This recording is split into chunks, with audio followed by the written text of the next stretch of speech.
suis la directrice de l'association Aiguillage, association qui, entre autres outils, porte une plateforme de mobilité et une auto-école associative. Ce sont des outils qui ont été créés assez récemment, puisqu'en 2016. Et l'objectif de ces deux outils est d'accompagner tous les publics en situation de précarité vers une mobilité autonome.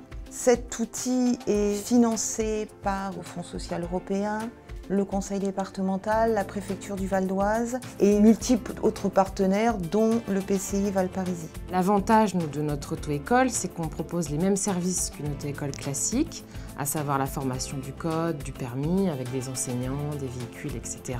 On va pouvoir proposer des tarifs avantageux. Du coup, on peut rapidement avoir beaucoup de demandes. À ce jour, on a accueilli un peu plus de 150 jeunes.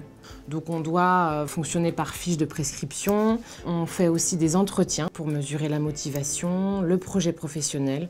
Est-ce que ça va permettre de leur trouver un emploi ou pas? Qu'est-ce qu'on va devoir mettre en œuvre pour y arriver, etc.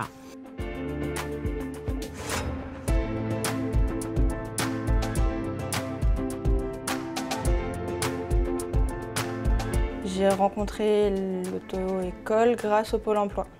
Vu que personnellement, je ne prends pas les transports, j'avais besoin du permis obligatoirement, qui n'était pas très loin de chez moi, et grâce à eux, j'ai eu code et permis en à peu près moins d'1 an.